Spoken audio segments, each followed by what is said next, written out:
हाग्रामा महिलारिया accord खालामखांनायनि उनावनो बिर संगठनखौ 3-4टा हौवा लगे लगे स' नोंथांमोना नैबे सिगाङाव होनाय भिडिअ एन्ट्रि नुनानै निश्चय बुजि मोनखादों नङा होमबा दिनै आङो मानि थाखाय बा बबे नि सायाव मा कन्टेन्ट लानानै फैदों नोंथांमोना निश्चय बुजि मोनखाबाय दिनै आङो नोंथांमोननो लानानै फैदों दिनै जोंहा बेराफारसे एनडिबि फोरनि हियारिं दङ हाइकर्टआव नङा होमबा बा एनडिबि फोरनि जोबथा राय होनाय जिखुनु फासिनि साजा जायो ना जिउ जोबजासे जेल बेयावनो थानो गोनां जायो ना गनाय जायो बिनि सोमोन्दैबो जोंहा दिनैनि दिनाव 18 अक्ट' नङा होमबा बे 18 अक्ट'आव हाइकर्टआव माखासे राय दङ बा हाइकर्टआव माखासे एक्स एनडिबिफोरनि सोमोन्दै केसखौ लानानै बिजिरनाय जागोन दा बिनि गेजेराव जोङो नुनो मोनदों जे क'क्राझाराव जोंहा माखासे हस्पिटालनि सोमोन्दै रुपनाथ ब्रह्म हस्पिटालनि सोमोन्दै सावरायनाय बेजों लोगोसे बिटिसि आरो बिटिआर खौ लानानै सावरायनाय प्रमद बर' सारमोन फेरेंगामोन आरो बेफोरबायदिनो हा हुनि सोमोन्दै सावरायनाय दा जाय हक जिखियानो सावराया मानो आं बिनि बेलायाव दिनैनि दिनाव बबेबा फारसेनि जानानै बुंनो थाखाय आं फैयाखै दा आंनि बुंनांगौआ बेसोमोन जे दिनै जोंहा एक्स एनडिबिफोरनि माखासे गोनांथार एबा इम्परटेन्ट जोबथा माखासे रायनि थाखाय सावरायनाय दङ बे सावरायमेलाव जे दिनै जोंहा बिटिसि आरो बिटिआरखौ लानानै माखासे खोथा बाथ्रा सावरायदों नै बिनि सायावसो आं एसे फंनैसो बाथ्रा बुंनो सानदों जाहाथे गेना गोरोन्थिफोर जायोबा नोंथांमोना अननायनि गेजेरजों निमाहा हो आरो कमेन्ट सेक्सननि गेजेराव फोरमायहर बा फोरोंहर नोंथांमोना आंखौ सासे बर' सुबुं हिसाबै दा आंनि साननाया बेनो जे रायजो राजा नोंथांमोन राइट जायो रं जायो आं थेवब्लाबो बुंनोसै आंनि मोनदांनायखौ दिनै जोंहा एनडिबिफोरनि सावरायनांगौ समाव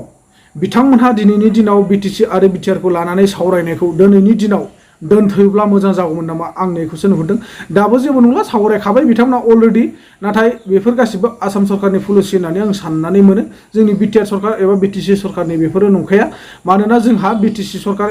अर्थात बिटिआर सरकार बे मोननैबोथ' पलिटिकेल हान्जाया जोंहा बर'निनोखा नङा होमबा बिथांमोना गोसोब्ला माने गाबोन समफोरावबो लानानै सावरायनो हायोमोन दा बेनि गेजेराव आं नुहुरनायाव माने जोंहा बिजेपि सरकारनि एसे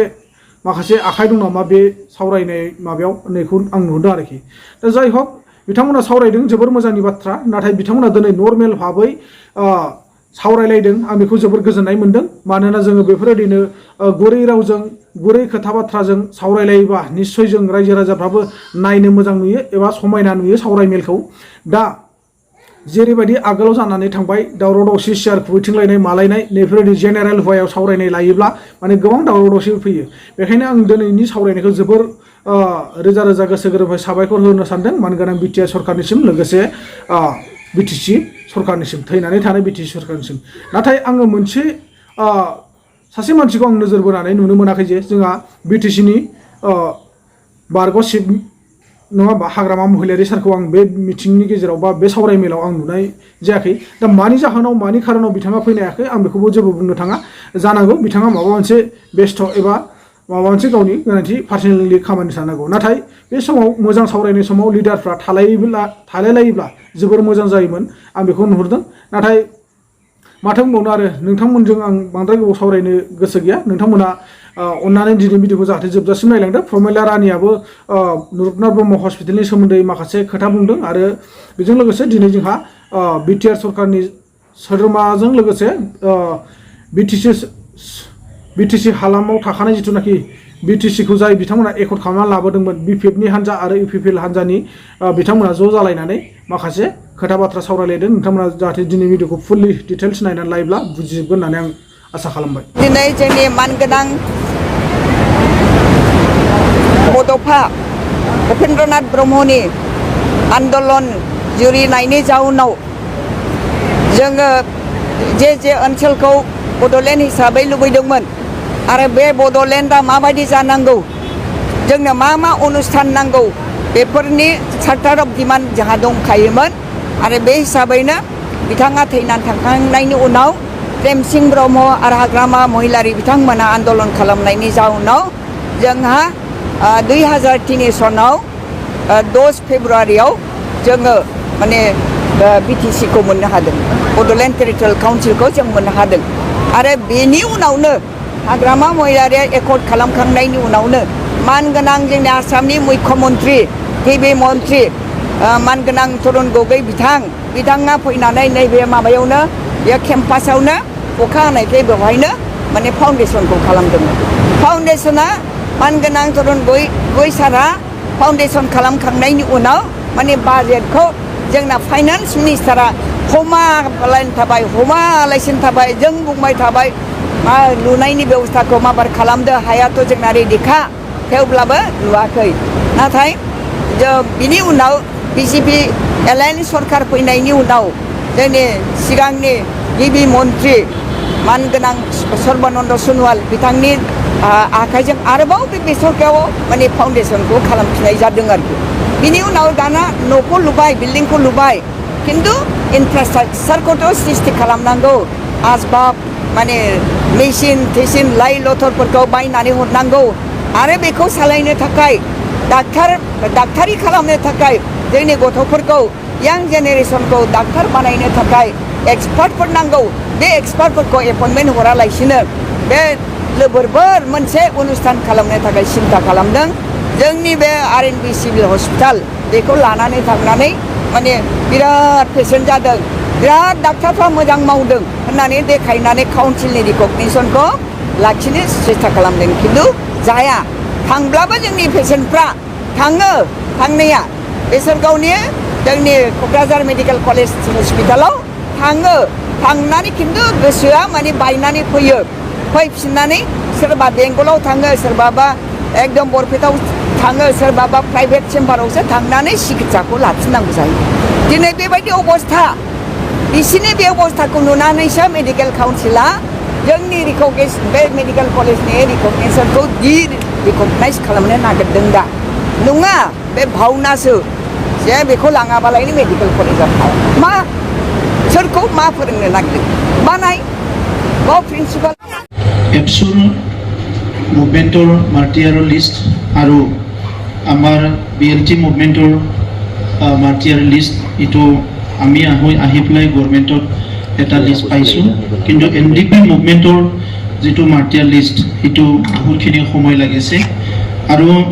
আমি NDPৰ যিখিনি মাৰ্টিয়াৰ আছে তেখেতসকলক কিছু দিয়াৰ কাৰণে চিন্তা কৰিছিলোঁ এই কাৰণে আমাৰ চৰকাৰ অহাৰ লগে লগে যেতিয়া গৃহমন্ত্ৰী ডাঙৰীয়া আহিছিল তেতিয়া আমি 40 জনক দিছিলোঁ যেটো নেকি কাউন্সিল হেডৰ পৰা দিছিলোঁ কিন্তু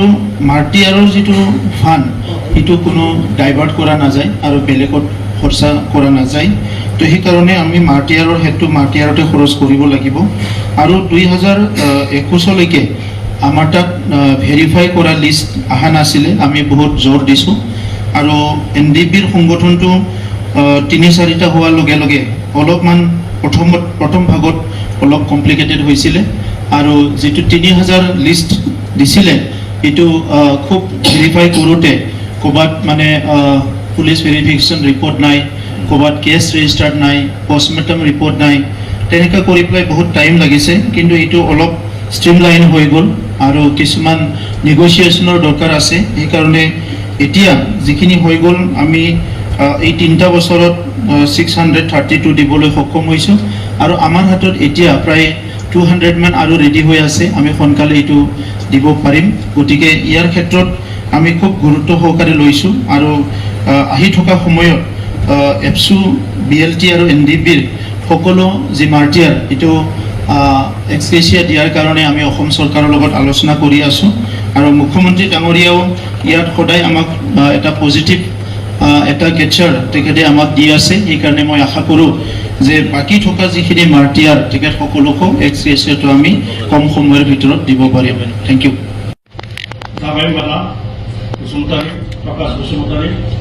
Next. Sir, lana ke request.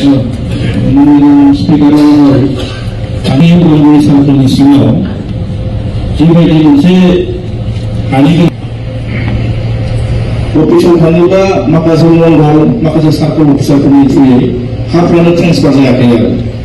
Saya beliau operation proses anda kubang mana makasih protection dari singal situ yang disebutkan.